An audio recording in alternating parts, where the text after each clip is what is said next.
see a lot of gorges new players do. They build a clock wall in a doorway. That is really bad. So you can build a wall here. You waste all your clocks. Man. Waste all the clocks. So let's see how effective that is. God damn it. I don't know why it does that. I haven't figured that out yet. We can just start the game, to be honest. We don't need to... But basically, when you build a clock wall, the Marines have to shoot a single clock and they can just jump over.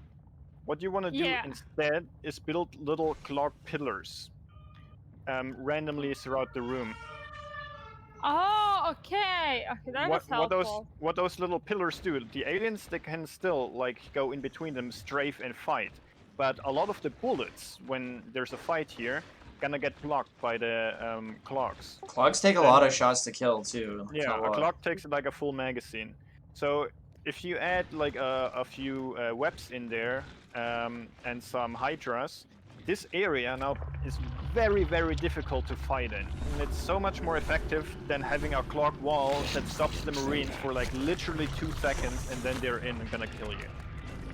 Yeah, that is actually really useful. I didn't know that at all. So thanks for that. Like another tip, when you're a gorge, sure, let's go there. Let's say they have data core. They have a face gate in there, and you wanna like help attack it.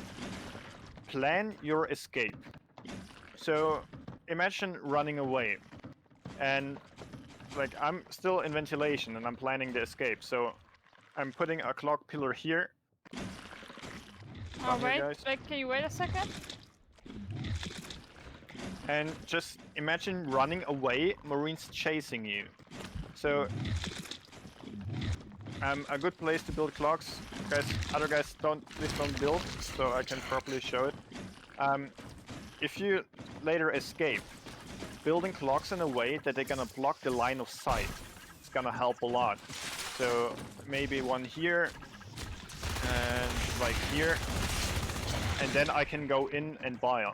And if I'm escaping, I can just guys come over here. Come back up to the hive or to data core. Come over to data so you can see what he's saying.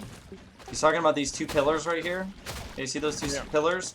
They're placed in such a way that block the line of sight so that when a Marine comes around this corner to shoot him as he's escaping, the bullets are not, he can just slide through them. So if you guys want to try just pressing shift and sliding through these clogs, and you'll understand as you know, if you're trying to escape, you can also jump over clogs, but it depends on, slide through them if you can.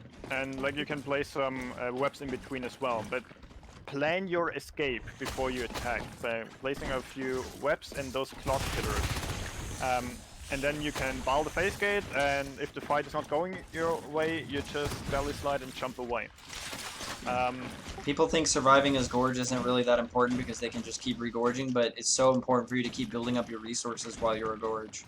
Try not to lose your Gorge. And wait, you can a question. Yeah. If you die as a Gorge, will your resources die too? You lose the resources that it costs to originally go Gorge, right? So you're no longer a Gorge, but... 10 resources. I mean, like, my pillars, etc. won't be affected. No, they'll stay around. That's this. Okay, another question. You can buy like, you make like 10 of those little thingies, those round thingies, right? Yeah. Clocks. If you place a new one. When you die and you use a new one, you get a new Gorge. No, you don't get 10 more. You don't. They replace them. So if you build more than 10, the first one you place is gonna disappear. Oh, cool. But the oldest clog disappears always. Yeah. So clock pillars, just 2 clocks on top of each other, is like one of your basic tools that you should employ all the time. Either when defending a gorge tunnel, placing it randomly throughout the room so they block shots and you have a much better time fighting, or planning your escape route when you're being more aggressive. And hydras you want to place in a way where they cannot be shot from a large distance. Yeah, their accuracy goes down as their distance. The further you are away from the hydra, the less accurate they are. Like the hydras, they should attack when the Marines push in and get close. Let me show you guys in this room real quick just a concept here, because the distance at which a clog can be seen can also be a problem if, depending on the situation, Marines can just stand further back and just shoot your clogs down. And if there's no other aliens around or anything like that, there's a possibility that this whole thing is not very good. So using it in the scenarios like, you know, either to make an area less desirable to go through, or to just simply give yourself an escape route or some avenue to which you don't have to, you know, you basically, your idea is to survive and you need to have them block line of sight, block accessibility, you know, so you have a couple different reasons. One to escape, and another one's to prevent Marines from being as effective at pushing into areas. Look at this Hydra right here. You see that? A Marine can literally just stand over here and shoot down the Hydra. It's not effective. I would rather bait the Marine in, and as soon as they maybe come around this corner, boom, they get hit with some Hydras in the face. Or, like, depending on how I have the clog set up. But the main thing here is to create an obstacle course, to spread out your webs in such a way that allows them to get hooked by the webs as they're coming through, to prevent them, like a longer hallway, for example. Like if I put all my clogs at the bottom of this hill, and my goal was to, you know, prevent the Marines from attacking me, and that's their base, or they have a phase gate, they could just stand really far away and shoot down my clogs, and it wouldn't be very effective. Does that make sense? Like, you got to think about the distance at which they can hit what you have, and you have to think about, especially for the Hydra specifically, but there are scenarios where they will just annihilate your clogs because they can just stand really far away and there's no effect to it. So placing them in tight corners in key locations can help prevent them from moving. Also, maybe that concept of placing as you're running away, dropping a clog here or there if you don't care about all the clogs that you already have placed.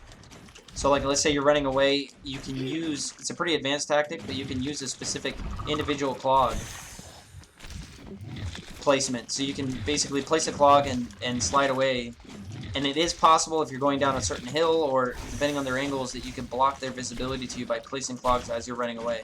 But if you're not very seasoned as a Gorge, you're probably going to end up getting yourself killed by wasting all your energy, or you might spend Also, too much. Something very useful when you run away is just pressing 2, 3 for the web, and then just like clicking on the left-hand side wall and clicking to the right-hand side and clicking again. So you can like place a web while you run very quickly and just keep on running, and the Marine chasing you is just gonna get slowed down. But yeah, so the main thing, clock pillars instead of clock walls, planning your escape routes, and just putting battlers on skulks and lurks as much as you can. There's only one place I can think of that clog walls might be okay. It would be like in Tram and North Tunnels. Sometimes a really solid clog wall there is actually very difficult because of the nature of that lane being... The whole lane relies on that one little doorway. Or in on Veil, a system can be valid Yeah, as well. system. Like there's a few exceptions, but generally, like especially on tunnels and stuff, you wanna have clock pillars randomly spread out. Okay, I think we shouldn't overdo it with the training. Rather have it like every week or so, a little session. Are there still any questions? I think so far it was all very nice, understandable. And I learned a lot of Gorge, so I'm happy. Yeah.